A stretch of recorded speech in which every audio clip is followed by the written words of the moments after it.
الله من الشيطان الرجيم. بسم الله الرحمن الرحيم.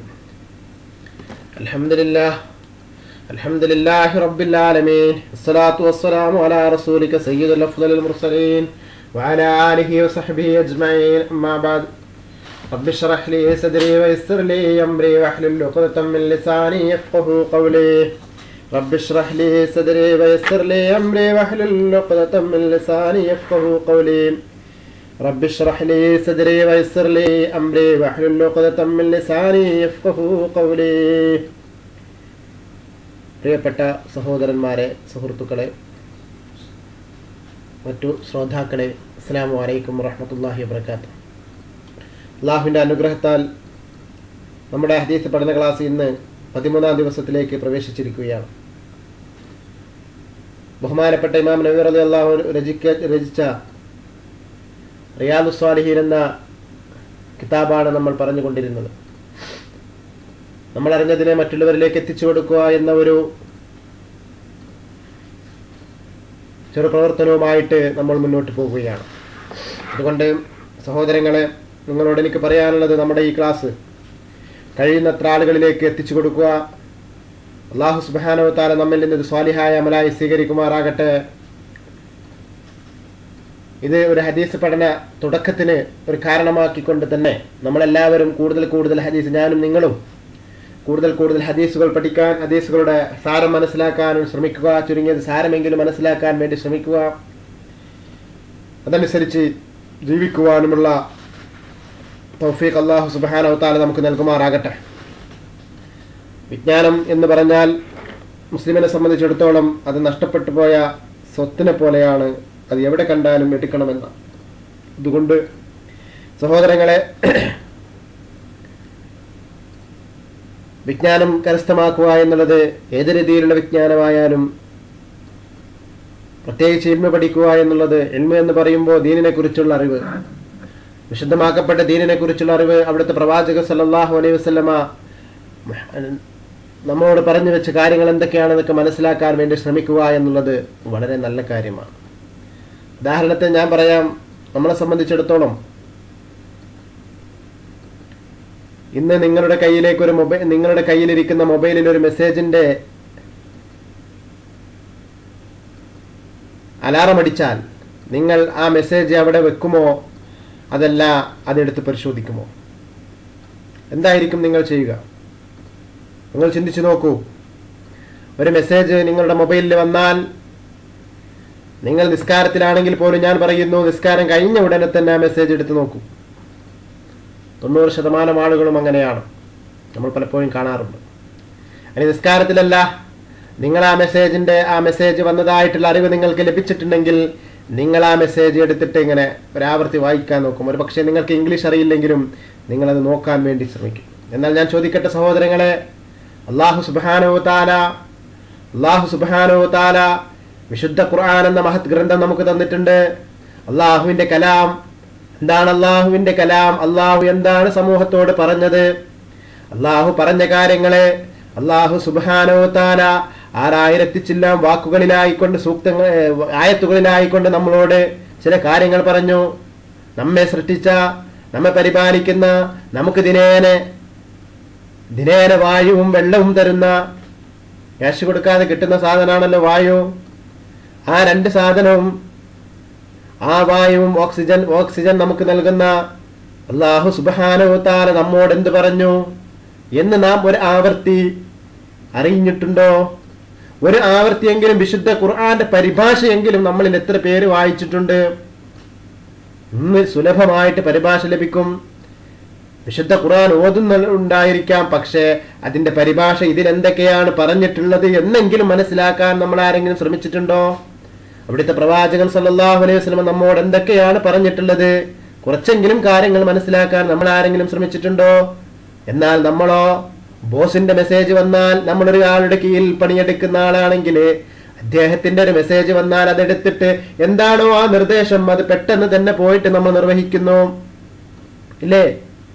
അതുപോലെ തന്നെ ഒരു മെസ്സേജ് വന്നാൽ എത്രയും പെട്ടെന്ന് നമ്മളത് തുറന്നു നോക്കുന്നു, എന്താണ് അതിലെ എഴുതിയിട്ടുള്ള കാര്യങ്ങളെന്ന് നോക്കുന്നു. ഓഫറുകളാണെങ്കിൽ ചിലപ്പോൾ അങ്ങോട്ട് നമ്മൾ ഒഴിവാക്കിയേക്കാം, പക്ഷെ നല്ലൊരു മെസ്സേജ് ആണെങ്കിൽ ഇന്ന് ഇവിടെ വരിക, അല്ലെങ്കിൽ ഇന്ന് ഇവിടെ ഇന്ന യോഗമുണ്ട്, അല്ലെങ്കിൽ ഇന്ന ഇവിടെ മീറ്റിംഗ് ഉണ്ട് തുടങ്ങിയവയാണെങ്കിലോ നിങ്ങൾ അത് പങ്കെടുക്കാൻ വേണ്ടി ശ്രമിക്കുന്നു. എന്നാൽ അല്ലാഹു സുബ്ഹാനഹു വ തആല നമുക്ക് മെസ്സേജ് തന്നിട്ടുണ്ട്. നമ്മൾ ആരെങ്കിലും അതിനെക്കുറിച്ച് ചിന്തിച്ചിട്ടുണ്ടോ? ഒരു പ്രാവശ്യമെങ്കിലും വിശുദ്ധ ഖുർആന്റെ പരിഭാഷയെങ്കിലും മനസ്സിലാക്കാൻ നാം ശ്രമിച്ചിട്ടുണ്ടോ? ഇല്ല എന്നുള്ളതല്ല സത്യം. അതുകൊണ്ട് സഹോദരങ്ങളെ ചിന്തിക്കുക, അള്ളാഹുവിനെ കുറിച്ച് മനസ്സിലാക്കുക. ഒരിക്കലെങ്കിലും നിങ്ങൾക്ക് അവസരം കിട്ടണം. അവസരം കിട്ടുകയല്ല, അവസരം ഉണ്ടാക്കണം. അവസരമുണ്ടാക്കി ഒരു പ്രാവശ്യമെങ്കിലും വിശുദ്ധ ഖുർആനിന്റെ പരിഭാഷ ലഭിക്കുമെങ്കിൽ ആ പരിഭാഷ വാങ്ങിച്ചിട്ടെങ്കിലും നിങ്ങൾ വായിക്കണം. നമ്മൾ എത്രയോ പണം ഇഷ്ടം പോലെ ചെലവാക്കുന്നു, ഇഷ്ടം പോലെ പണം നമ്മൾ ചെലവഴിക്കുന്നു. ഇഷ്ടം പോലെ പണം എന്തിനൊക്കെയോ പല പുസ്തകങ്ങൾ വാങ്ങാൻ നമ്മൾ ചെലവഴിക്കാറുണ്ട്. ഇന്ന് നമ്മുടെ വിപണിയിൽ 300-400 രൂപ കൊടുത്താൽ വിശുദ്ധ ഖുർആന്റെ പരിഭാഷ ലഭിക്കും.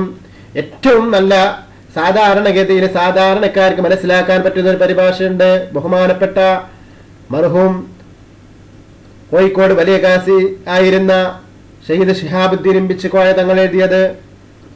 വിശുദ്ധ ഖുർആനും അതിന്റെ പരിഭാഷയും വളരെ മനോഹരമായ രീതിയിൽ എഴുതിയിട്ടുണ്ട്.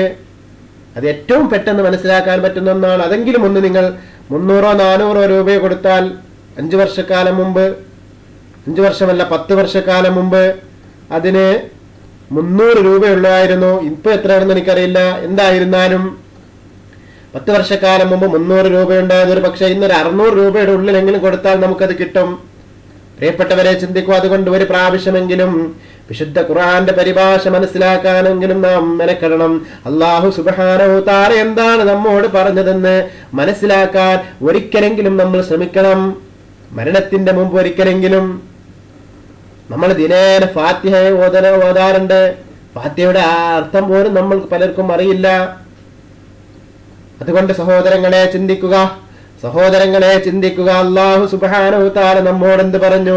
നമുക്ക് വേണ്ടി മരണസമയത്തും അല്ലാഹുവിനോട് നമ്മെ കുറിച്ച് വേവലാതിപ്പെട്ട മുത്ത് മുഹമ്മദ് മുസ്തഫ സല്ലല്ലാഹു അലൈഹി വസല്ലമ, കരളിന്റെ കഷ്ണമായ മുത്ത് മുഹമ്മദ് മുസ്തഫ സല്ലല്ലാഹു അലൈഹി വസല്ലമ നമ്മളോട് എന്ത് പറഞ്ഞു എന്ന് ഒരു പ്രാവശ്യമെങ്കിലും മനസ്സിലാക്കാൻ നാം ശ്രമിക്കണം.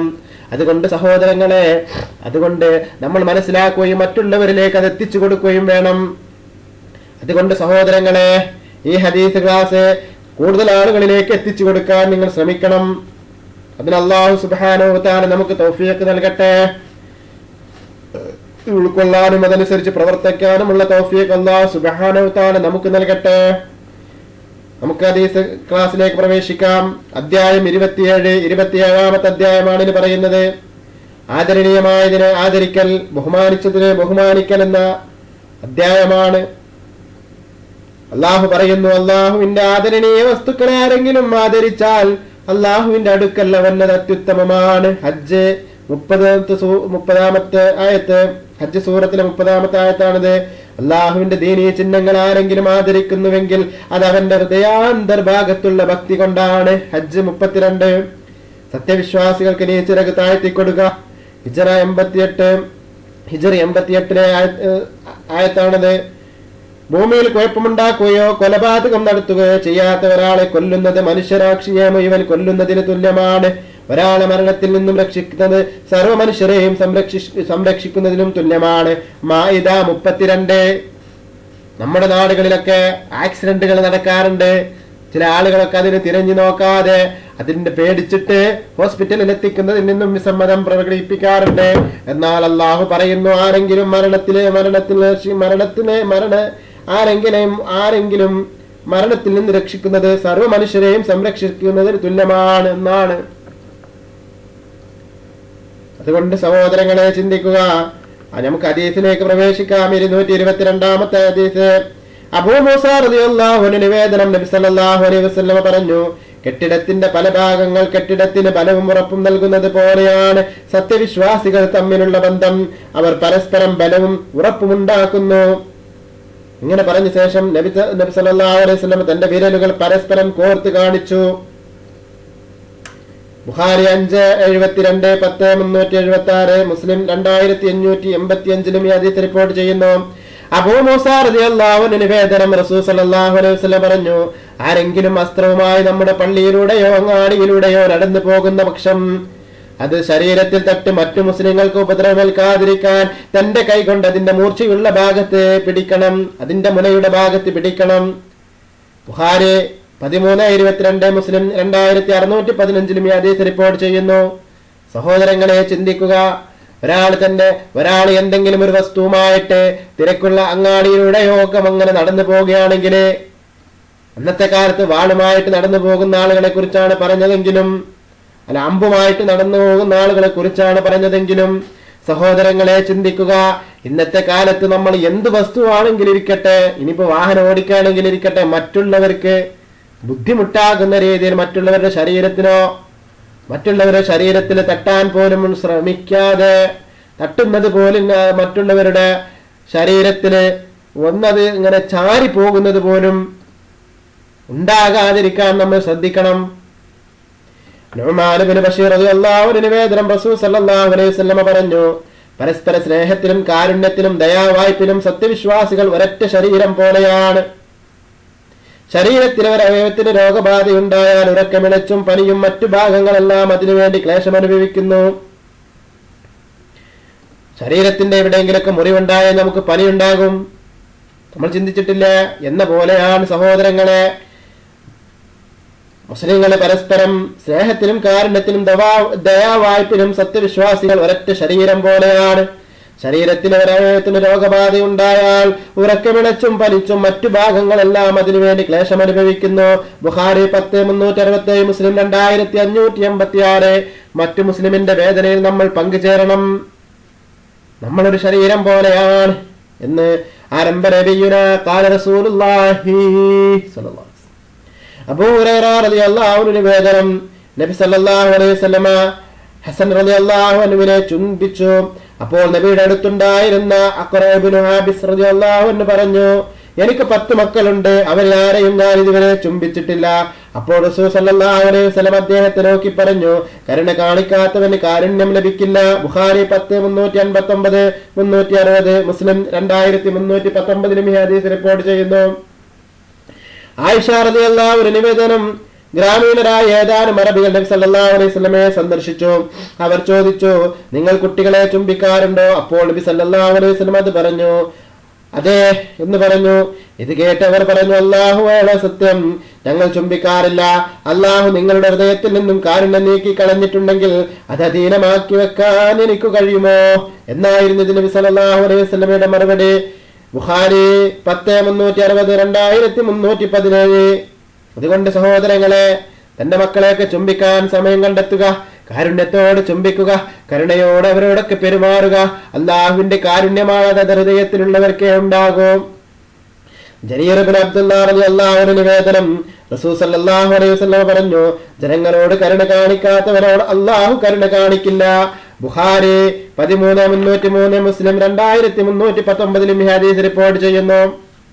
അബൂ ഹുറൈറ റളിയല്ലാഹു അൻഹു നിവേദനം, റസൂൽ സല്ലല്ലാഹു അലൈഹി വസല്ലം പറഞ്ഞിട്ടുണ്ട്, നിങ്ങൾ ജനങ്ങൾക്ക് ഇമാമായി നിസ്കരിക്കുകയാണെങ്കിൽ നിസ്കാരം ലഘൂകരിക്കണം, കാരണം അവരിൽ ദുർബലരും രോഗിയും കിഴവനും ഉണ്ടാകും. ഒറ്റയ്ക്ക് നിസ്കരിക്കുമ്പോൾ യഥേഷ്ടം ദീർഘിപ്പിച്ചു കൊള്ളുക. ബുഖാരി 2:168, മുസ്ലിം 85:467. ആയിഷ റളിയല്ലാഹു അൻഹ നിവേദനം, ചെയ്യാനേറെ താല്പര്യമുള്ള ചില അമലുകൾ നബി സല്ലല്ലാഹു അലൈഹി വസല്ലം ഉപേക്ഷിച്ചിരുന്നു. ജനങ്ങൾ ആവേശപൂർവ്വം അത് ചെയ്യാൻ തയ്യാറാകുന്നതിനാൽ ഫർലാക്കപ്പെടുമോ എന്ന ഭയമായിരുന്നു കാരണം. ബുഖാരി 3:9, മുസ്ലിം 7718, മുസ്ലിം 718 ഈ ഹദീസ് റിപ്പോർട്ട് ചെയ്യുന്നു. സഹോദരങ്ങളെ, എത്ര കരുണാവാനാണ് നമ്മുടെ നബി! നമുക്ക് വേണ്ടിയിട്ട് എത്ര ചെയ്യാൻ ഇഷ്ടപ്പെട്ട ഇബാദത്തുകൾ പോലും നിർവഹിക്കാതെ മാറ്റിവെച്ചിരുന്നു, ഫർലാക്കപ്പെടുമോ എന്ന് ഭയന്ന്. ആയിഷ റളിയല്ലാഹു അൻഹ നിവേദനം, തുടർച്ചയായി നോമ്പ് അനുഷ്ഠിക്കുന്നത് നബി സല്ലല്ലാഹു അലൈഹി വസല്ലം നിരോധിച്ചത് സമുദായത്തോടുള്ള കാരുണ്യത്താലായിരുന്നു. താങ്കൾ തുടർച്ചയായി നോമ്പ് അനുഷ്ഠിക്കുന്നുണ്ടല്ലോ എന്ന് സഹാബികൾ ചോദിച്ചു. ഞാൻ ഒരിക്കലും നിങ്ങളെപ്പോലെയല്ല, എനിക്ക് ഭക്ഷിപ്പിക്കുകയും കുടിപ്പിക്കുകയും ചെയ്യുന്നുണ്ട് എന്നായിരുന്നു നബി സല്ലല്ലാഹു അലൈഹി വസല്ലമയുടെ പ്രതികരണം. ബുഖാരി 477, മുസ്ലിം 11:05 ഹദീസ് റിപ്പോർട്ട് ചെയ്യുന്നു. അബൂ ഖതാദ അഥവാ ഹാരിസ് റളിയല്ലാഹു അൻഹു നിവേദനം, റസൂൽ സല്ലല്ലാഹു അലൈഹി വസല്ലം പറഞ്ഞു, ദീർഘസമയം നിസ്കരിക്കണമെന്ന ഉദ്ദേശത്തോടെ ഞാൻ നിസ്കാരം തുടങ്ങും. എന്നാൽ കുഞ്ഞുങ്ങളുടെ കരച്ചിൽ കേൾക്കുമ്പോൾ മാതാക്കൾ വിഷമിക്കുന്നത് ഇഷ്ടമല്ലാത്തതിനാൽ വേഗം നിസ്കരിച്ചു തീർക്കും. ബുഖാരി 2:169. ജുൻദുബ് റളിയല്ലാഹു നിവേദനം, സുബഹി നിസ്കരിച്ചവൻ അള്ളാഹുവിന്റെ സംരക്ഷണത്തിലാണ്. അള്ളാഹു ഏൽപ്പിച്ച കാര്യങ്ങളെ കുറിച്ചൊന്നും നിങ്ങൾ ചോദ്യം ചെയ്യപ്പെടാൻ ഇടവരാതിരിക്കട്ടെ. അങ്ങനെ ചോദ്യം ചെയ്യപ്പെടുകയാണെങ്കിൽ നരകത്തിന് മുഖം കുത്തി വീഴുമാറ് നിങ്ങൾ വലിച്ചെറിയപ്പെടും. മുസ്ലിം 657. ഇബ്നു ഉമർ റളിയല്ലാഹു അൻഹു നിവേദനം, റസൂൽ സല്ലല്ലാഹു അലൈഹി വസല്ലം പറഞ്ഞു, ഓരോ മുസ്ലിമും മറ്റു മുസ്ലിങ്ങളുടെ സഹോദരനാണ്. അവനെ ആക്രമിക്കുവാനോ ഏൽപ്പിച്ചു കൊടുക്കുവാനോ പാടില്ല. സഹോദരന്റെ ആവശ്യ നിർവഹണത്തിന് ശ്രമിക്കുന്നവന്റെ ആവശ്യം അള്ളാഹു നിർവഹിച്ചു കൊടുക്കും. മുസ്ലിമിന്റെ വിഷമം അകറ്റുന്നവന്റെ വിഷമം അള്ളാഹു അകറ്റിക്കൊടുക്കും. മുസ്ലിമിന്റെ ന്യൂനത മറച്ചു വെക്കുന്നവന്റെ ന്യൂനത അന്ത്യനാളിൽ അള്ളാഹു മറച്ചുവെക്കും. ബുഖാരി 570-71, മുസ്ലിം 2580 ഈ ഹദീസ് റിപ്പോർട്ട് ചെയ്യുന്നു. അബൂ ഹുറൈറ റളിയല്ലാഹു അൻഹു നിവേദനം, റസൂൽ സല്ലല്ലാഹു അലൈഹി വസല്ലം പറഞ്ഞു, മുസ്ലിമിന്റെ സഹോദരനാണ്. അവനെ വഞ്ചിക്കുകയോ അവനോട് നുണ പറയുകയോ അവനെ നിസ്സഹായനാക്കുകയോ ചെയ്യരുത്. മുസ്ലിമിന്റെ സർവ്വതും അവന്റെ അഭിമാനവും സമ്പത്തും രക്തവും മറ്റൊരു മുസ്ലിമിന് നിഷിദ്ധമാണ്. ഭയഭക്തി ഇവിടെയാണ് ഹൃദയത്തിൽ, അഥവാ ഹൃദയത്തിൽ കുടികൊള്ളുന്നത്. മുസ്ലിം സഹോദരൻ നിസാരമാക്കുന്നത് തന്നെ മതി മനുഷ്യൻ പാപിയാകുവാൻ. തിർമിദി 1928 ഹദീസ് റിപ്പോർട്ട് ചെയ്യുന്നു. അബൂ ഹുറൈറ റളിയല്ലാഹു അൻഹു നിവേദനം, റസൂൽ സല്ലല്ലാഹു അലൈഹി വസല്ലം പറഞ്ഞു, നിങ്ങൾ പരസ്പരം അസൂയാലുക്കളാവരുത്. മറ്റുള്ളവരെ വഞ്ചിക്കാൻ വില കൂട്ടി പറയരുത്. വിദ്വേഷം പുലർത്തുകയോ ബാധ്യതകളിൽ നിന്ന് കണ്ടില്ലെന്ന് നടിച്ച് പിന്തിരിഞ്ഞു കളയുകയോ ചെയ്യരുത്. ഒരാളുടെ കച്ചവടത്തിനെതിരിൽ കച്ചവടം നടത്തരുത്. നിങ്ങൾ പരസ്പര സഹോദരത്തോട് അല്ലാഹുവിന്റെ അടിമകളാകുവീൻ. മുസ്ലിമിന്റെ സഹോദരനാണ്. അവനെ ആക്രമിക്കുകയോ നിന്ദിക്കുകയോ നിസ്സഹായരാക്കുകയോ ചെയ്യരുത്. സ്വന്തം നെഞ്ചിലേക്ക് ചൂണ്ടിക്കാണിച്ചുകൊണ്ട് ഭയഭക്തി ഇവിടെയാണ് എന്നവിടുന്ന് 3 പ്രാവശ്യം ആവർത്തിച്ചു പറഞ്ഞു. നബി സല്ലല്ലാഹു അലൈഹി വസല്ലം തുടർന്നു, തന്റെ മുസ്ലിം സഹോദരനെ നിന്ദിക്കുന്നത് തന്നെ മതി മനുഷ്യൻ പാപിയാകുവാൻ. മുസ്ലിമിന്റെ സർവ്വതും മറ്റൊരു മുസ്ലിമിന് ഹറാമാണ്. അവന്റെ രക്തവും സമ്പത്തും അഭിമാനവും. മുസ്ലിം 2564 ഹദീസ് റിപ്പോർട്ട് ചെയ്യുന്നു. സഹോദരങ്ങളെ, ഹദീസിനെ ചിന്തിച്ചോ. ഒരാളുടെ കച്ചവടത്തിനെതിരെ നിങ്ങളൊരു കച്ചവടം തുടങ്ങരുത്. വളരെ ചിന്തിക്കണം. നമുക്കിന്നത് ഏറെയാണ് മറ്റുള്ളവർക്ക് പാരവെക്കുക, ജോലിക്കെതിരെ പാരവെക്കുക, അതുപോലെ തന്നെ കച്ചവടത്തിനെതിരെ പാരവെക്കുക. സഹോദരങ്ങളെ, ചിന്തിക്കുക. അല്ലാഹുവിന്റെ റസൂൽ പറയുന്നു, നിങ്ങൾ അത് ചെയ്യരുത്. കാരണം നിങ്ങളെ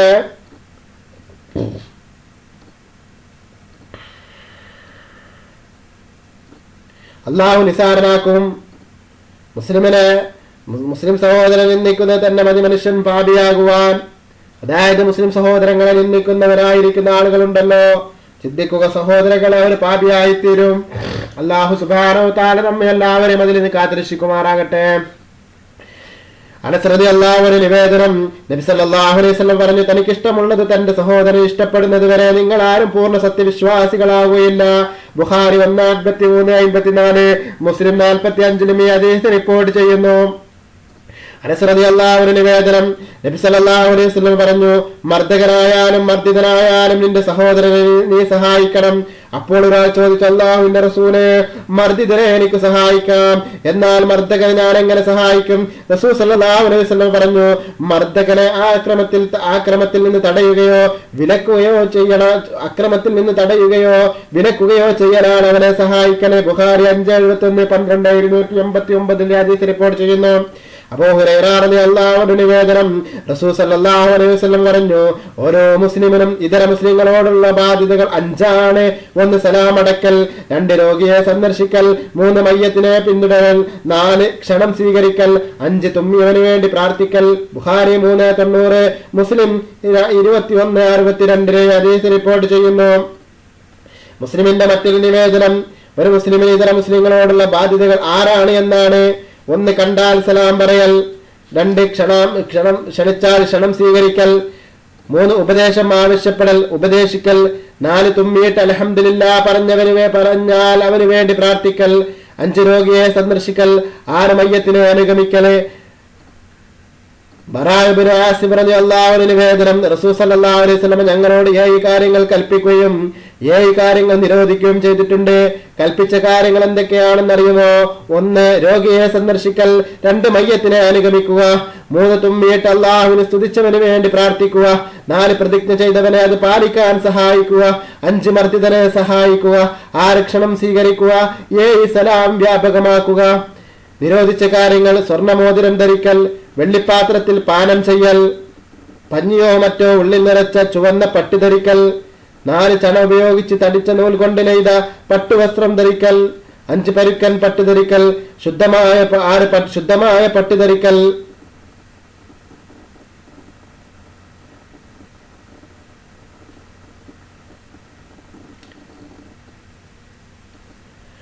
നഷ്ടപ്പെട്ടത് അറിയിച്ചു കൊടുക്കുക എന്ന് കൂടി കൽപ്പിച്ച കാര്യങ്ങളിൽ എണ്ണിയിട്ടുണ്ട്. ഒരു നിവേദനത്തിന് അങ്ങനെയാണ് 7 വരുന്നത്. ബുഖാരി 390, മുസ്ലിം 2066 ഹദീസ് റിപ്പോർട്ട് ചെയ്യുന്നു. 2066 ഹദീസ് റിപ്പോർട്ട് ചെയ്യുന്നു. ഇനി അടുത്തത് മുസ്ലിങ്ങളുടെ ന്യൂനതകൾ മറച്ചു വെക്കണം എന്നുള്ള ബാബാണ്. ബാബ് 28. അല്ലാഹു സുബ്ഹാനഹു തആല പറയുന്നു, സത്യവിശ്വാസികളിൽ ദുസ്വഭാവം പ്രചരിപ്പിക്കണമെന്ന് ആഗ്രഹിക്കുന്നവർക്ക് ഇഹത്തിനും പരത്തിനും വേദനിപ്പിക്കുന്ന ശിക്ഷയുണ്ട്. 100 സൂറത്തിലെ 19-ാമത്തെ ആയത്ത്. അബൂ ഹുറൈറ റളിയല്ലാഹു അൻഹു നിവേദനം, നബി സല്ലല്ലാഹു അലൈഹി വസല്ലം പറഞ്ഞു, ഇഹലോകത്ത് ഒരാൾ മറ്റൊരാളുടെ ന്യൂനതകൾ മറച്ചു വെച്ചാൽ പരലോകത്ത് അവന്റെ ന്യൂനതകൾ അല്ലാഹു മറച്ചു വെക്കാതിരിക്കില്ല. മുസ്ലിം 72, 2590 ഹദീസ് റിപ്പോർട്ട് ചെയ്യുന്നു. 72, 2590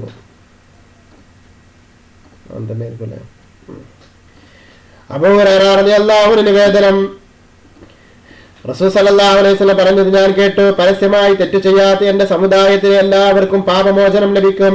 ഒരാൾ രാത്രി തെറ്റ് ചെയ്തു, അള്ളാഹു അത് മറച്ചു വെച്ചു. എന്നിട്ട് നേരം പിറന്നപ്പോൾ അവൻ ഇന്നലെ രാത്രി ഞാൻ ഇന്ന പാപങ്ങൾ ചെയ്തു എന്ന് മറ്റുള്ളവരോട് വെളിപ്പെടുത്തുന്നത് പരസ്യമായി പാപം ചെയ്യുന്നതിന് തുല്യമാണ്. അള്ളാഹു അവന്റെ പാപങ്ങൾ മറച്ചു വെച്ചു, അവനാകട്ടെ മറ നീക്കം ചെയ്തു കളഞ്ഞു. ബുഖാരി 10, 405, 406, മുസ്ലിം 2990 ഹദീസ് റിപ്പോർട്ട് ചെയ്യുന്നു. അബൂ ഹുറൈറ റളിയല്ലാഹു അൻഹു നിവേദനം, നബി സല്ലല്ലാഹു അലൈഹി വസല്ലം പറഞ്ഞു, അടിമ സ്ത്രീയുടെ വ്യഭിചാരം സ്ഥിരീകരിക്കപ്പെട്ടാൽ അവളെ ഹദ്ദ് അഥവാ 50 അടി അടിക്കണം. എന്നാൽ അവളെ അധിക്ഷേപിക്കരുത്. വീണ്ടും അവൾ വ്യഭിചരിച്ചാൽ വീണ്ടും ഹദ്ദ് അടിക്കണം.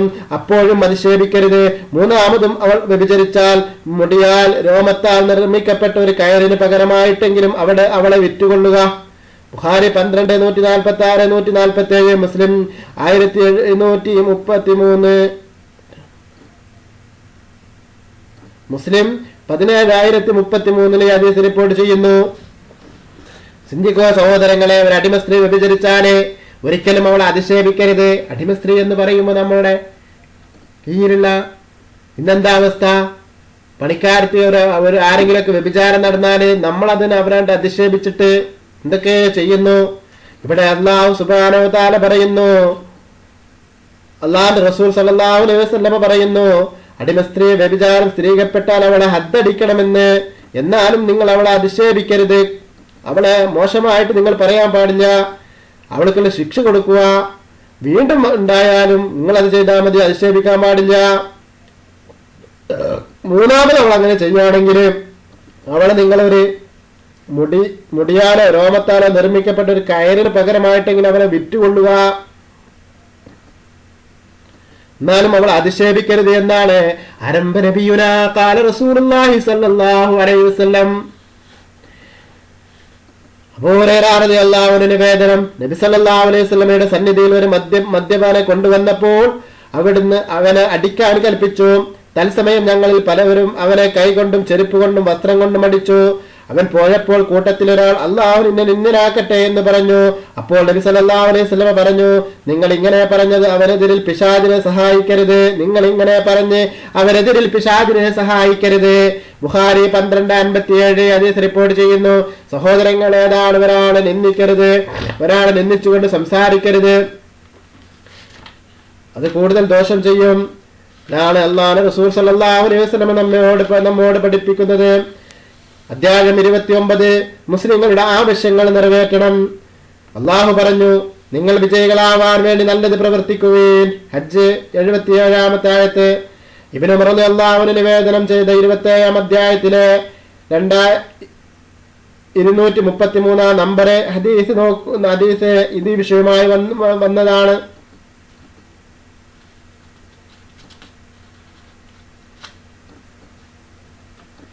നമ്മൾ കഴിഞ്ഞ പ്രാവശ്യം 27-ാമത്തെ കഴിഞ്ഞ പ്രാവശ്യമല്ല, ഇന്ന് തന്നെ 27-ാമത്തെ അധ്യായത്തിലെ 233-ാമത്തെ ഹദീസ് നമ്മൾ പറഞ്ഞിരുന്നു. ഇബ്നു ഉമർ റളിയല്ലാഹു അൻഹു നിവേദനം, റസൂൽ സല്ലല്ലാഹു അലൈഹി വസല്ലം പറഞ്ഞു, ഓരോ മുസ്ലിം മറ്റു മുസ്ലിങ്ങളുടെ സഹോദരനാണ്. അവനെ ആക്രമിക്കുവാനോ ആക്രമിക്കേൽപ്പിച്ചു കൊടുക്കുവാനോ പാടില്ല. സഹോദരന്റെ ആവശ്യ നിർവഹണത്തിനോ ശ്രമിക്കുന്നവന്റെ ആവശ്യം അള്ളാഹു നിർവഹിച്ചു കൊടുക്കും. മുസ്ലിമിന്റെ വിഷമം അകറ്റുന്നവന്റെ വിഷമം അള്ളാഹു അകറ്റി കൊടുക്കും. മുസ്ലിമിന്റെ ന്യൂനത മറച്ചുവെക്കുന്നതിന് ന്യൂനത അന്ത്യനാളിൽ അള്ളാഹു മറച്ചുവെക്കും എന്ന്. അതാണ് മുസ്ലിങ്ങളുടെ ആവശ്യങ്ങൾ നിറവേറ്റണമെന്ന ഭാവമായി ബന്ധപ്പെട്ട ഹദീസാണത്. ഇനി 245-ാമത്തെ ഹദീസ്, അബൂ ഹുറൈറ റളിയല്ലാഹു അൻഹു നിവേദനം, നബി സല്ലല്ലാഹു അലൈഹി വസല്ലം പറഞ്ഞു, ആരെങ്കിലും ഒരു സത്യവിശ്വാസിയുടെ ഭൗതിക വിഷമങ്ങളിലൊന്ന് തീർത്തു കൊടുത്താൽ അവന്റെ പാരത്രിക സങ്കടങ്ങളിലൊന്ന് അള്ളാഹു തീർത്തു കൊടുക്കുന്നതാണ്. ആരെങ്കിലും ഒരു നിർദ്ധനെ ആശ്വസിപ്പിച്ചാൽ ഇഹത്തിനും പരത്തിനും അള്ളാഹു അവന് ആശ്വാസം നൽകുന്നതാണ്. ആരെങ്കിലും വിശ്വാസിയുടെ ന്യൂനതകൾ മറച്ചുവെച്ചാൽ ഇഹത്തിനും പരത്തിനും അള്ളാഹു അവന്റെ ന്യൂനതകൾ മറച്ചുവെക്കുന്നതാണ്. മനുഷ്യൻ തന്റെ സഹോദരനെ സഹായിക്കുമ്പോഴെല്ലാം അള്ളാഹു അവനെ സഹായിച്ചു കൊണ്ടിരിക്കും. മതവിജ്ഞാന അഭ്യാസന പാതയിൽ ആരെങ്കിലും പ്രവേശിച്ചാൽ, ആരെങ്കിലും മതവിജ്ഞാനം അഭ്യസിക്കാൻ വേണ്ടിയിട്ട് ആരെങ്കിലും ആ ഒരു ദൗത്യവുമായിട്ട് മുന്നോട്ട് വന്നാൽ, ആരെങ്കിലും അതിൽ പ്രവേശിച്ചാൽ അവന് സ്വർഗത്തിലേക്കുള്ള പാത അല്ലാഹു സുഗമമാക്കി കൊടുക്കും. ഖുർആൻ പാരായണം ചെയ്യാനും പരസ്പരം ഓതിക്കേൽപ്പിക്കാനും അള്ളാഹുവിന്റെ ഭവനങ്ങളിൽ ഒത്തുചേരുന്നവർക്ക് ശാന്തിയും സമാധാനവും ലഭിക്കും. അള്ളാഹുവിന്റെ റഹ്മത്തും മലക്കുകളും അവരെ വലയം ചെയ്യും. തന്റെ സന്നിധാനത്തിലുള്ളവരോട് മലക്കുകൾ അള്ളാഹു അവരെ പറ്റി പ്രശംസിച്ച് പറയുകയും ചെയ്യും, കർമ്മം കൊണ്ട് പിന്നിരയിൽ ായവനെ വംശമഹിമ മുൻനിരയിലെത്തിക്കുകയില്ല. മുസ്ലിം 2699 ഹദീസ് റിപ്പോർട്ട് ചെയ്യുന്നു. ചിന്തിക്കുക സഹോദരങ്ങളെ, വംശം കൊണ്ടും മറ്റുകൊണ്ടൊക്കെ മുന്നിലുള്ള ആൾക്കാരായിരിക്കും, പക്ഷേ കർമ്മം കൊണ്ട് അവർ പിന്നിലാണെങ്കിൽ അവരെ മുന്നിലെത്തിക്കുകയില്ല എന്ന് ആരംഭ നബിയുനാ ഖാല റസൂലുള്ളാഹി സ്വല്ലല്ലാഹു അലൈഹി വസല്ലം. അതുകൊണ്ട് സഹോദരങ്ങളെ, പള്ളിയിൽ ഒരുമിച്ച് കൂടിയിട്ട് വിശുദ്ധ ഖുർആനും വിശുദ്ധ ദീനും ഒക്കെ പ്രചരിക്കുന്ന സദസ്സുകളിൽ പങ്കെടുക്കുക. അല്ലാഹുവിന്റെ റസൂല് പറയുന്നു,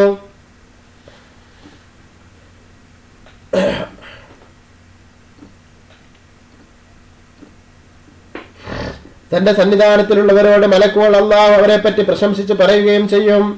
മലക്കുകളോട് അള്ളാഹു പ്രശംസിച്ച് പറയുമെന്നാണ് പറയുന്നത്. അതാണ് പറഞ്ഞത്.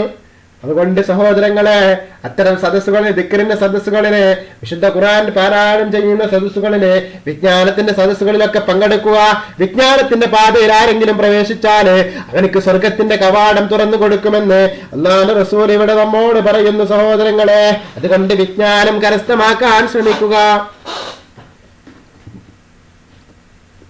അല്ലാഹു സുബ്ഹാനഹു വ തആല എനിക്കും നിങ്ങൾക്കും കൂടുതൽ വിജ്ഞാനങ്ങൾ കരസ്ഥമാക്കാനുള്ള തൗഫീഖ് നൽകുമാറാകട്ടെ. ദീൻ പഠിക്കാനുള്ള തൗഫീഖ് നൽകുമാറാകട്ടെ. അതനുസരിച്ച് പ്രവർത്തിക്കാനുള്ള തൗഫീഖും നൽകുമാറാകട്ടെ. അടുത്തത് അധ്യായം 30, ശുപാർശയുടെ ബാബാണ്. നല്ലത് ശുപാർശ ചെയ്യുന്നവന് നന്മയുടെ ഒരു വിഹിതം ലഭിക്കും. നിസാ 85 246-ാമത്തെ ആയത്ത് ഹദീസ്, അബൂ മൂസൽ അശ്അരി റളിയല്ലാഹു അൻഹു നിവേദനം, വല്ലതും ആവശ്യപ്പെട്ടുകൊണ്ട് നബി സല്ലല്ലാഹു അലൈഹി വസല്ലമയെ ആരെങ്കിലും സമീപിച്ചാൽ സദസ്യരെ അഭിമുഖീകരിച്ചുകൊണ്ട് അവിടുന്ന് പറയും, നിങ്ങൾ ഇക്കാര്യത്തിൽ ശുപാർശ ചെയ്യുവേൻ, എന്നാൽ നിങ്ങൾക്ക് അതിന്റെ പ്രതിഫലം കിട്ടും. അള്ളാഹുവിന് ഇഷ്ടപ്പെട്ടത് നബിയുടെ നാവിലൂടെ അവർ നടപ്പിൽ വരുത്തുന്നതാണ്. അവൻ നടപ്പിൽ വരുത്തുന്നതാണ്.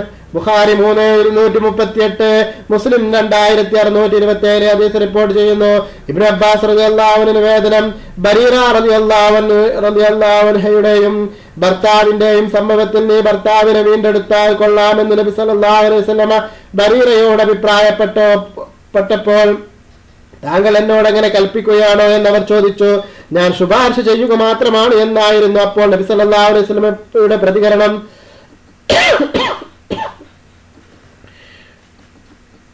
അപ്പോൾ അയാൾ എനിക്ക് ആവശ്യമില്ല എന്ന് ബരീറ റളിയല്ലാഹു അൻഹു തീർത്തു പറഞ്ഞു. ബുഖാരി 9:359-360 ഹദീസ് റിപ്പോർട്ട് ചെയ്യുന്നു. അധ്യായം 31 അനുരജ്ഞനം. അള്ളാഹു പറഞ്ഞു, ജനങ്ങൾക്കിടയിൽ നെഞ്ചിപ്പുണ്ടാക്കുവാനും പരോപകാരം ചെയ്യാനും ധർമ്മം ചെയ്യാനുമുള്ള ഉപദേശങ്ങളുമില്ലാത്ത അവരുടെ മിക്ക സ്വകാര്യ സംഭാഷണങ്ങളിലും യാതൊരു ഗുണവുമില്ല. ജനങ്ങൾക്കിടയിൽ രഞ്ജിപ്പുണ്ടാക്കാനും പരോപകാരം ചെയ്യാനും ധർമ്മം ചെയ്യാനുള്ള ഉപദേശങ്ങളും ഇല്ലാത്ത അവരുടെ മിക്ക സ്വകാര്യ സംഭാഷണങ്ങളിലും യാതൊരു ഗുണവുമില്ല. പരസ്യമായിട്ടുള്ള രഞ്ജിപ്പല്ല കേട്ടോ, സ്വകാര്യമായിട്ടുള്ള സംഭാഷണങ്ങളിലെ രഞ്ജിപ്പുണ്ടാകാൻ വേണ്ടി ഉപദേശിക്കാത്തവനിലെ അവരുടെ സംഭാഷണങ്ങളിൽ യാതൊരു ഗുണവുമില്ല എന്ന് നിസാ സൂറത്ത് 114 ആയത്തിലൂടെ അല്ലാഹു സുബ്ഹാനഹു വ തആല നമ്മോട് പറയുന്നു. പരസ്പരം യോജിക്കുന്നതാണ് നിങ്ങൾക്ക് അത്യുത്തമം. നിസാ 128. നിങ്ങൾ അല്ലാഹുവിനെ സൂക്ഷിക്കുകയും പരസ്പരം യോജിപ്പുണ്ടാക്കുകയും ചെയ്യുക. അൻഫാൽ 1. മുസ്ലിങ്ങൾ സഹോദരന്മാർ തന്നെയാണ്, അതിനാൽ ആ സഹോദരന്മാർക്കിടയിൽ നിങ്ങൾ യോജിപ്പുണ്ടാക്കണം. ഹുജറാത്ത് 10. അബൂ ഹുറൈറ റളിയല്ലാഹു അൻഹു നിവേദനം, റസൂൽ സല്ലല്ലാഹു അലൈഹി വസല്ലം പറഞ്ഞു, സൂര്യൻ ഉദിക്കുന്ന ഓരോ ദിവസവും മനുഷ്യൻ തന്റെ സന്ധികളുടെ എണ്ണത്തിനനുസരിച്ച് ദാനം ചെയ്യണം. രണ്ടു പേർക്കിടയിൽ യോജിപ്പുണ്ടാക്കൽ ധർമ്മമാണ്. ഒരാൾ തന്റെ സവാരി മൃഗത്തിന്മേൽ കയറാൻ സഹായിക്കലും അവന്റെ യാത്രോപകരണങ്ങൾ അതിന്മേൽ കയറ്റിക്കൊടുക്കലും ധർമ്മമാണ്. നല്ല വാക്ക് സംസാരിക്കലും ധർമ്മമാണ്. നിസ്കാരത്തിന് വേണ്ടിയുള്ള ഓരോ ചവിട്ടടിയും ധർമ്മമാണ്. വഴിയിൽ ഉപദ്രവമുണ്ടാക്കുന്ന വസ്തുക്കൾ നീക്കം ചെയ്യുന്നതും ധർമ്മമാണ്. നമ്മളിതിന് മുമ്പ് ഒരു 360 സദഖയുടെ കാര്യം പറഞ്ഞിരുന്നു. അതുപോലെ തന്നെയാണ് ഇതും. അതേ തന്നെയാണ് മനുഷ്യൻ തന്റെ സന്ധികളുടെ എണ്ണത്തിനനുസരിച്ച് ദാനം ചെയ്യണം. അതിന് രണ്ടു പേർക്കിടയിൽ യോജിപ്പുണ്ടാക്കൽ ധർമ്മമാണ് എന്നാണ്. മുഗൽസൂർ റളിയല്ലാഹു അൻഹു നിവേദനം, റസൂൽ സല്ലല്ലാഹു അലൈഹി വസല്ലം പറഞ്ഞത് ഞാൻ കേട്ടു, ജനങ്ങൾക്കിടയിൽ പിണക്കം തീർത്ത് നന്മ വളർത്തുകയും നന്മ ഉപദേശിക്കുകയും ചെയ്യുന്നവൻ നുണയനല്ല. ജനങ്ങളെ യോജിപ്പിക്കാൻ കളവ് പറയേണ്ടി വന്നാലും കുറ്റകരമാവില്ലെന്ന് ചുരുക്കം. ബുഖാരി 5220, മുസ്ലിം 1557. മുസ്ലിം നിവേദനം, ഉമ്മു കുൽസു റളിയല്ലാഹു അൻഹ പറഞ്ഞു, 3 കാര്യത്തിലല്ലാതെ കളവ് പറയാൻ ഇളവനുദിച്ചിട്ടില്ല. 1 യുദ്ധകാര്യങ്ങളിൽ, 2 ജനങ്ങൾക്കിടയിലെ പിണക്കം തീർക്കാൻ, 3 ഭാര്യ ഭർത്താക്കന്മാർ തമ്മിലുള്ള സംസാരത്തില് പിണക്കം തീർക്കാൻ. പരസ്പര സംസാരത്തിൽ കളവ് പറയുന്നത് തെറ്റാവുകയില്ല എന്ന് വിചാരിച്ചിട്ട് വലിയ വലിയ കളവൊന്നും പറയാൻ നിൽക്കണം കേട്ടോ. ചെറിയ ചെറിയ കളവുകളാണ് ഇവിടെ സാരമായിട്ടുള്ളത്. എന്നും ഡെയിലി തെറ്റ് ചെയ്തിട്ട് എൻ്റെ ഭാര്യ പണങ്ങാതിരിക്കട്ടെ എന്ന് അറിഞ്ഞുകൊണ്ട് കളവ് പറയാൻ നിൽക്കണ്ട. അതൊന്നും അനുവദനീയമാകണമെന്നില്ല. ആയിഷ റളിയല്ലാഹു അൻഹ നിവേദനം, തന്റെ വീട്ടുവാതിക്കൽ ഉച്ചത്തിൽ കലഹിച്ചു കൊണ്ടിരിക്കുന്ന 2 പേരുടെ സംസാരം നബി സല്ലല്ലാഹു അലൈഹി വസല്ലം കേട്ടു. ഒരാൾ അവരോട് ഏതോ കടത്തിൽ വെട്ടിക്കുറക്കാനും കനിവ് കാണിക്കാനും ആവശ്യപ്പെടുന്നു. അവരാവട്ടെ ഞാൻ ഒരിക്കലും അത് ചെയ്യില്ലെന്ന് ആണയിട്ട് പറയുന്നു. റസൂൽ സല്ലല്ലാഹു അലൈഹി വസല്ലം അവരുടെ അടുത്തേക്ക് ചെന്ന് ചോദിച്ചു, നല്ലൊരു കാര്യം ചെയ്യില്ലെന്ന് ആണയിട്ട് പറയുന്നവനെവിടെ? അപ്പോൾ അയാൾ പറഞ്ഞു, അല്ലാഹുവിന്റെ റസൂലേ, ഞാനാണ് അങ്ങനെ പറഞ്ഞത്. അയാൾ ഇഷ്ടമുള്ളത് തന്നാൽ മതി. ബുഖാരി 5225, 226, മുസ്ലിം 1557 ഹദീസ് റിപ്പോർട്ട് ചെയ്യുന്നു. അപ്പോൾ സഹോദരങ്ങളെ, വിട്ടുവീഴ്ച ചെയ്യാൻ മടിക്കരുത്. അത് നല്ല കാര്യമാണ്. അല്ലാഹുവിന്റെ റസൂൽ പറയുന്നു, അത് ഒരിക്കലും വിട്ടുവീഴ്ച ചെയ്യില്ല, ഞാൻ വിട്ടുവീഴ്ച ചെയ്യില്ല എന്ന് പറയുന്ന ഒരവസ്ഥ ഉണ്ടാകരുത്. സഹോദരങ്ങളെ, നല്ല കാര്യങ്ങൾ ചെയ്യുന്ന കാര്യത്തില് യാതൊരു മടിയും കാണിക്കരുത്. അതിന് നമ്മൾ വാശി പിടിക്കരുത്. സഹർ ബിൻ സഅദ് റളിയല്ലാഹു അൻഹു നിവേദനം, അംർ ബിൻ ഔഫ് ഗോത്രക്കാർക്കിടയിൽ എന്തോ കുഴപ്പമുള്ളതായി നബി സല്ലല്ലാഹു അലൈഹി വസല്ലമയ്ക്ക് വിവരം ലഭിച്ചു. അവർക്കിടയിൽ രഞ്ജിപ്പുണ്ടാക്കാൻ അവിടുന്ന് ഏതാനും അനുചരന്മാരോടൊപ്പം പുറപ്പെട്ടു. അവിടെ കുറച്ച് സമയം ചെലവഴിക്കേണ്ടി വന്നു. നിസ്കാരത്തിന് സമയമായി. അപ്പോൾ ബിലാൽ റളിയല്ലാഹു അൻഹു അബൂബക്കർ റളിയല്ലാഹു അൻഹുവിനെ സമീപിച്ച് ചോദിച്ചു. അബൂബക്കർ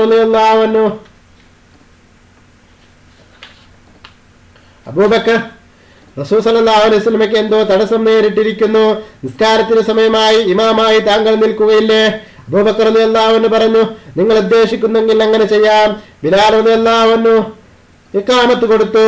അബൂബക്കർ റളിയല്ലാഹു അൻഹു ഇമാമായി തക്ബീർ ചൊല്ലി, ജനങ്ങളും തക്ബീർ ചൊല്ലി. അപ്പോൾ നബി സല്ലല്ലാഹു അലൈഹി വസല്ലം അണികൾ ഭേദിച്ചു മുൻനിരയിൽ വന്നു നിന്നത് ജനങ്ങൾ കൈകൊട്ടി അറിയിക്കാൻ തുടങ്ങി. അബൂബക്കർ റളിയല്ലാഹു അൻഹു നിസ്കാരത്തിൽ തിരിഞ്ഞു നോക്കാറില്ല. പക്ഷേ ഇപ്പോൾ ജനങ്ങൾ കൈകൊട്ടിയപ്പോൾ അദ്ദേഹം തിരിഞ്ഞു നോക്കി. റസൂൽ സല്ലല്ലാഹു അലൈഹി വസല്ലം തൊട്ടു പിന്നിൽ നിൽക്കുന്നത് അദ്ദേഹം കണ്ടു. റസൂൽ സല്ലല്ലാഹു അലൈഹി വസല്ലം അദ്ദേഹത്തോട് അവിടെ തന്നെ നിൽക്കാൻ ആംഗ്യം കാണിച്ചുവെങ്കിലും കൈകൾ ഉയർത്തി അല്ലാഹുവിനെ സ്തുതിച്ചുകൊണ്ട് അദ്ദേഹം പിന്നിലേക്ക് നീങ്ങി.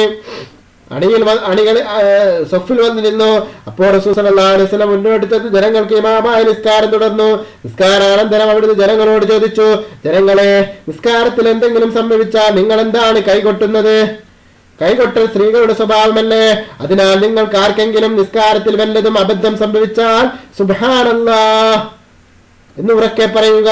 സുബ്ഹാനല്ലാഹ് കേൾക്കുന്ന ആരും ശ്രദ്ധിക്കാതിരിക്കില്ല. അബൂബക്കർ, ഞാൻ ആംഗ്യം കാണിച്ചിട്ടും ഇമാമായി നിസ്കരിക്കാൻ താങ്കൾക്ക് എന്ത് തടസ്സമാണുണ്ടായത്? അല്ലാഹുവിന്റെ റസൂലേ, അങ്ങയുടെ സവിധത്തില് അബൂ ഖുഹാഫയുടെ മകൻ അബൂബക്കർ നിസ്കരിക്കുന്നത് ഒരിക്കലും ഭൂഷണമല്ലല്ലോ എന്നായിരുന്നു അപ്പോൾ അബൂബക്കർ റളിയല്ലാഹു അൻഹുവിന്റെ പ്രതികരണം. ബുഖാരി 2:139, 140, 3, 61, 70, 61, 70, 86, 218, മുസ്ലിം 421 ഈ ഹദീസ് റിപ്പോർട്ട് ചെയ്യുന്നു. സഹോദരങ്ങളെ, ചിന്തിക്കുക. അങ്ങനെ ഒക്കെയുള്ള വളരെ ഗഹനവും പഠനാർഹവുമായ രീതിയിലുള്ള ഹദീസുകളാണ് റിയാദുസ് സ്വാലിഹീനിലെ ഹദീസുകൾ. അതാണ് ഇപ്പോൾ നമ്മൾ പറഞ്ഞുകൊണ്ടിരിക്കുന്നത്. ഇനി നമുക്ക് നാളെ ഇൻഷാ അല്ലാഹ് അവഗണിക്കപ്പെടുന്നവരും നിരാലംബരുമായ മുസ്ലിങ്ങളുടെ മഹത്വം എന്ന ബാബ് വെച്ച് തുടങ്ങാം. അതുകൊണ്ട് സഹോദരങ്ങളെ, ചിന്തിക്കുക. നമ്മൾ ഇന്ന് കേട്ടതും പറഞ്ഞതുമെല്ലാം അല്ലാഹു സുബ്ഹാനഹു വ തആല ഒരു സ്വാലിഹായവനായി നമ്മിൽ നിന്ന് സ്വീകരിക്കുമാറാകട്ടെ. നമ്മൾ കേട്ടില്ലേ എന്തെല്ലാം കാര്യങ്ങളാണ്. മുസ്ലിങ്ങൾ പരസ്പരം തമ്മിലടിക്കുന്നതിനെ പറ്റും തമ്മിൽ യോജിപ്പുണ്ടാകുന്നതിനെ കുറിച്ചുമൊക്കെയുള്ള ബാബുകളാണ് നമ്മൾ ഇന്ന് പറഞ്ഞത്. ചിന്തിക്കുക. അപ്പോൾ സമൂഹത്തിൽ ഭിന്നിപ്പുണ്ടാക്കുന്നവർക്കുള്ള ശിക്ഷ എന്തായിരിക്കുമെന്ന് നിങ്ങൾ തന്നെ ചിന്തിച്ചു നോക്കൂ. എന്തിന്റെ പേരിലായാലും ശരി, സമൂഹത്തിൽ ഭിന്നിപ്പുണ്ടാക്കാതിരിക്കുക, സമൂഹത്തിൽ കഴിയുന്നത്ര യോജിപ്പിന് വേണ്ടി പ്രവർത്തിക്കുക, സമൂഹത്തിൽ ഐക്യത്തിന് വേണ്ടിയിട്ട് ശ്രമിക്കുക, ഐക്യത്തിന് വേണ്ടിയിട്ട് പ്രവർത്തിക്കുക. സമൂഹത്തില് തൊട്ടടുത്ത പള്ളിയുടെ അടുത്ത് മറ്റൊരു പള്ളി ഉണ്ടാക്കാതിരിക്കുക, ഭിന്നിപ്പിന് വേണ്ടി പള്ളി ഉണ്ടാക്കാതിരിക്കുക. സഹോദരങ്ങളെ, ചിന്തിക്കുക. തൊട്ടടുത്ത മദ്രസകൾക്ക് തന്നെ മറ്റൊരു മദ്രസ ഉണ്ടാക്കി ഭിന്നിപ്പുണ്ടാക്കാതിരിക്കുക. അങ്ങനെ ഭിന്നിപ്പുണ്ടാകുമ്പോൾ ആ ഭിന്നിപ്പ് കാലാകാലം നിലനിൽക്കുക തന്നെ ചെയ്യും. അവര് തമ്മിൽ പിന്നെ ഐക്യപ്പെടാൻ ഒരു ചാൻസുമില്ല. അഭിപ്രായ വ്യത്യാസങ്ങൾ ഉണ്ടായാൽ ഒരു ഇമാമിന്റെ കീഴിൽ നമ്മൾ നമസ്കരിക്കാൻ കഴിഞ്ഞില്ലെങ്കിൽ നമുക്ക് മറ്റൊരു പള്ളിയിൽ പോയിട്ട് നിസ്കരിക്കാം. പക്ഷേ അവിടെ തൊട്ടടുത്ത് തന്നെ മറ്റൊരു പള്ളി ഉണ്ടാക്കിയിട്ട് അവിടെ ഭിന്നിപ്പുണ്ടാക്കിയാല് പിന്നീട് ആ ഭിന്നിപ്പ് ആ ഇമാമ് പോയാലും കാലങ്ങളോളമായിട്ട് നിലനിൽക്കുക തന്നെ ചെയ്യും. അതുകൊണ്ട് സഹോദരങ്ങളെ, ഭിന്നിപ്പുണ്ടാക്കരുത്. ഐക്യത്തിന് വേണ്ടിയിട്ട് പ്രവർത്തിക്കുക. ഐക്യപരമായിരിക്കുന്ന പ്രവർത്തനങ്ങൾക്ക് വേണ്ടിയിട്ട് പ്രവർത്തിക്കുക. ഐക്യം പറഞ്ഞാൽ പോരാ.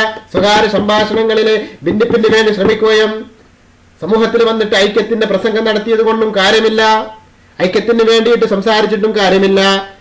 സമൂഹത്തിന്റെ അകത്തലങ്ങളില് സ്വകാര്യ സംഭാഷണങ്ങളില് നമുക്ക് എന്ത് ഐക്യപ്പെടാൻ എന്ത് ചെയ്യേണ്ടി വരും, ഇവർ തമ്മിലുള്ള പ്രശ്നങ്ങൾ തീർക്കാൻ നമ്മൾ എന്ത് ചെയ്യണം എന്നുള്ളതിനെ കുറിച്ച് ചിന്തിക്കുക.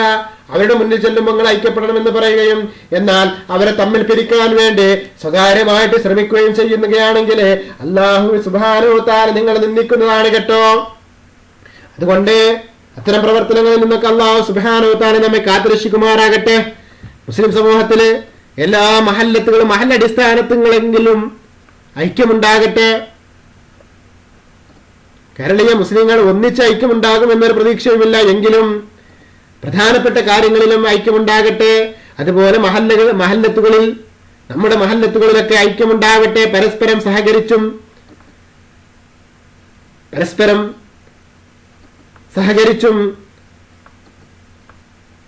പരസ്പരം സഹായിച്ചും പ്രവർത്തിക്കുന്ന മഹല്ലത്തുകളിലെങ്കിലും അത്തരം പ്രവർത്തനങ്ങളുമായിട്ട് മുന്നോട്ട് പോകുന്ന മുസ്ലിം സമൂഹം നമുക്കിടയിൽ ഉണ്ടാവട്ടെ. അല്ലാഹു സുബ്ഹാനഹു വ തആല ഐക്യത്തോടെ ജീവിക്കാനുള്ള തൗഫീഖ് നമുക്കേവർക്കും നൽകുമാറാകട്ടെ എന്ന് പ്രാർത്ഥിച്ചുകൊണ്ട് ഞാൻ നിർത്തുന്നു. അസ്സലാമു അലൈക്കും വറഹ്മത്തുള്ളാഹി വബറകാതുഹു.